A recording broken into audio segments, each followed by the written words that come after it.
వెంకట్ గారు, శ్రీపాల్ రెడ్డి గారు. సో మొత్తానికి స్పందన ఒకటి, ప్రాథమిక విద్య గురించి ఇవాళ స్పెసిఫిక్గా మనం డిస్కస్ చేసింది ఉపాధ్యాయ దినోత్సవం సందర్భంగా.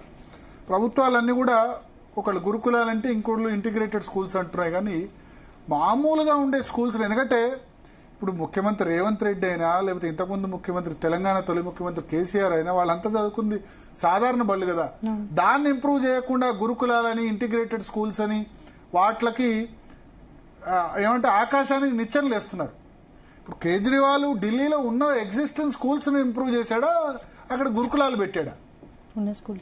ఉన్న స్కూల్స్నే ఇంప్రూవ్ చేశాడు కదా. ఎడ్యుకేషన్ ఢిల్లీలో ఎందుకు బాగుపడ్డది?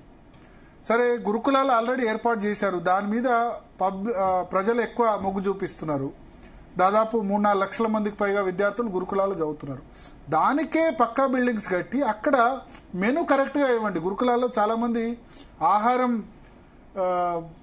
కల్తీకి గురయ్యి ఎంతమంది సఫర్ అవుతున్నారు మనం చూస్తున్నాం. ముఖ్యమంత్రి సొంత జిల్లాలో జరిగింది, వాటిలో జరిగింది. ఫస్ట్ ఆ నిధుల్ని రిలీజ్ చేయండి. అది కాకుండా ఇంటిగ్రేటెడ్ స్కూల్స్ అని ఇప్పుడు ఒక స్కీమ్, ఒక్కో నియోజకవర్గంలో 120 కోట్లు పెట్టి, ఆ 120 కోట్లతో ఉమ్మడి జిల్లా మొత్తాన్ని 120 × 10 అంటే ఒక 2000 కోట్లు పెడితే అన్ని స్కూల్స్ ఉన్నాయి, ఎగ్జిస్టింగ్ ఇన్ఫ్రాస్ట్రక్చర్ బాగా అవుతాయి, కంప్యూటర్స్ వస్తాయి, ఎల్ఈడీలు వస్తాయి, అన్నీ వస్తాయి.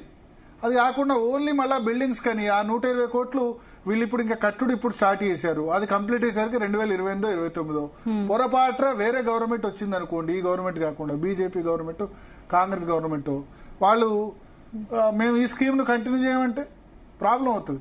సో ముందు existing schools, high schools, primary schools ను వాటి స్ట్రెంథెన్ చేసి, వాళ్ళ చెప్పినట్టు మధ్యాహ్న భోజనం ఇప్పుడు ఇస్తున్నారు, పొద్దున బ్రేక్ఫాస్ట్ కూడా పెట్టండి.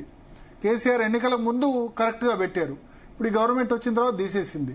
సో ఇట్లా వాళ్ళు పెట్టిన బ్రేక్ఫాస్ట్ స్కీమ్నే ఈ గవర్నమెంట్ తీసేసింది. అంటే నెక్స్ట్ వాళ్ళ గవర్నమెంట్ వస్తే మీరు ఇంటిగ్రేటెడ్ స్కూల్స్ మాకు సంబంధం లేదని వాళ్ళు దాన్ని ఆపేస్తే సో ఎటు కాకుండా పోతాయి.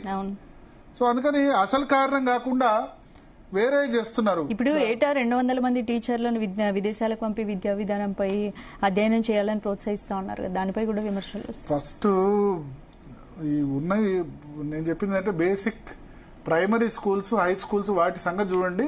ఆల్రెడీ గురుకులాల వ్యవస్థ ఏర్పడ్డది కాబట్టి 4 లక్షల మంది విద్యార్థులు చదువుతున్నారు కాబట్టి దాన్ని ఇగ్నోర్ చేయలేరు. కాబట్టి వాటికి పక్కా భవనాలు కట్టించండి.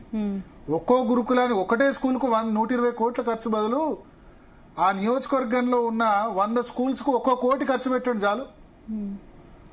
ఒక నియోజకవర్గంలో 120 కోట్లు ఖర్చు పెడుతున్నారు కదా, ఆ నియోజకవర్గంలో ఉన్న 100 స్కూల్స్ను 1 కోటి ఖర్చు పెట్టండి, ఎంత అద్భుతమైన రిజల్ట్ వస్తుందో చూడండి. ఇవన్నీ ఏంటంటే ఈ 120 కోట్లో మొత్తం కన్స్ట్రక్షన్ కాస్ట్ పోతుంది, కాంట్రాక్టర్లు ఆ 120 కోట్లో 30-40 కోట్లు కాంట్రాక్టర్లు పోతాయి, కమిషన్లు పోతాయి. జరిగేది ఇది.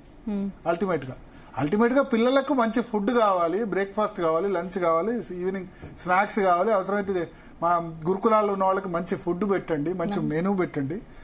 తర్వాత ఉన్న స్కూల్స్ను ఏదో పెద్ద రాజసం ఒట్టిపడేలా నిర్మాణాలు కాదు, నార్మల్గా మంచి కన్స్ట్రక్షన్ చేయండి, లీకేజ్లు కాకుండా అవి చూడండి. ఉన్న స్కూల్స్లో టాయిలెట్ క్లీన్ చేసే వాళ్ళని పెట్టండి, అటెండర్లను పెట్టండి. ఇవన్నీ చేయకుండా ఏదేదో చేస్తామంటే ఆకాశాన్ని నిచ్చెన వేస్తామంటే అది కరెక్ట్ కాదని